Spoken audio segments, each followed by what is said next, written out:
All right. So don't get me wrong, I don't think that I know everything. I've been proven wrong my fair share of times, just like everybody else. But there are a few things that I'm absolutely positive of. I know that I'm worth more than 78%.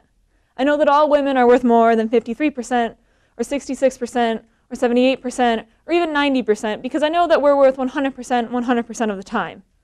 But I know that if you look at a professional woman's paycheck next to a man's, you might not realize that. White women, on average, are only earning 78% of the white man's dollar. So for every dollar the man takes home, she only takes home 78 cents.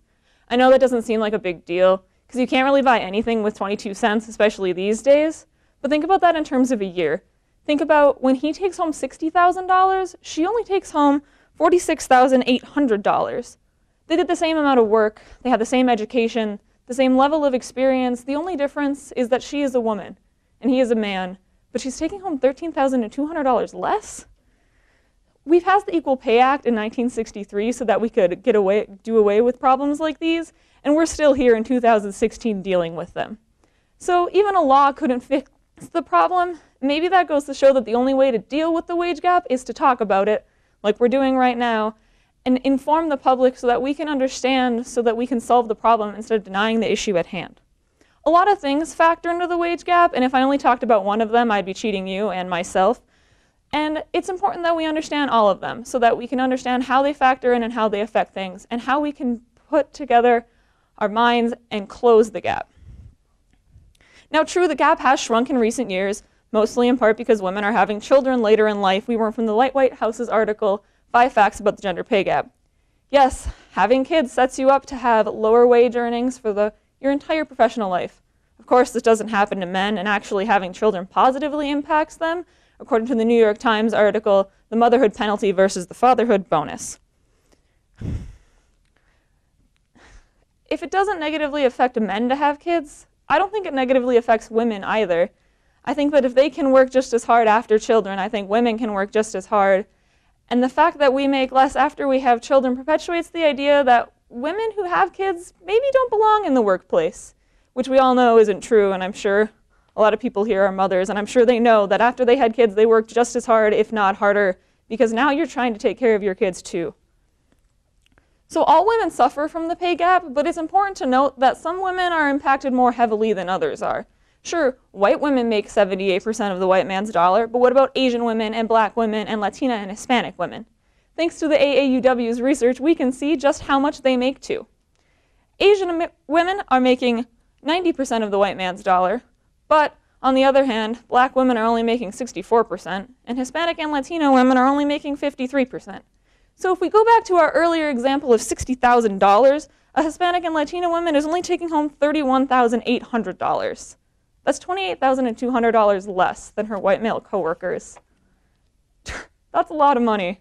You can do a lot of things with nearly $30,000. The wage gap disrespects all women, regardless of race. And it's ridiculous, because why are we treated like less when we're worth just as much?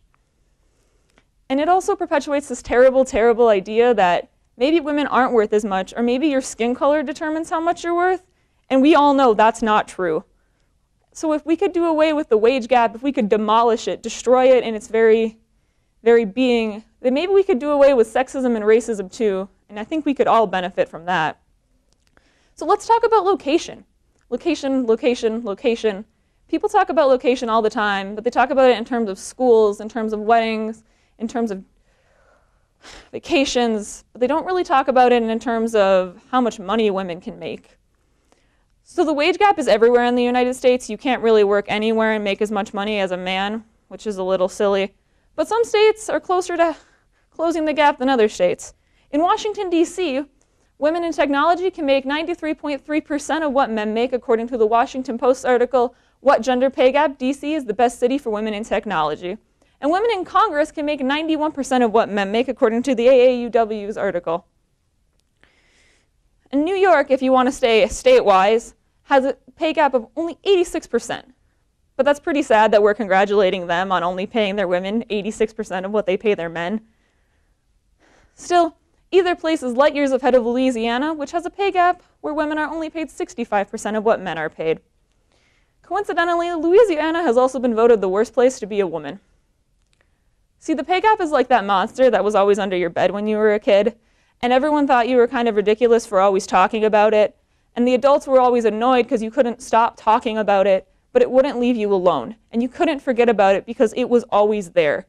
And the only way to get rid of it was to have someone say, I see it too, don't worry, we can do this together, we're going to get rid of this, and it's not going to hurt you anymore.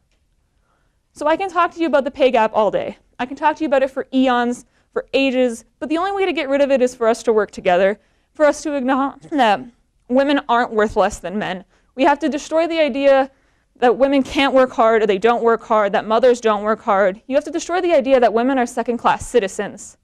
I don't know everything, but I know that my gender shouldn't stop me from making as much money as I can.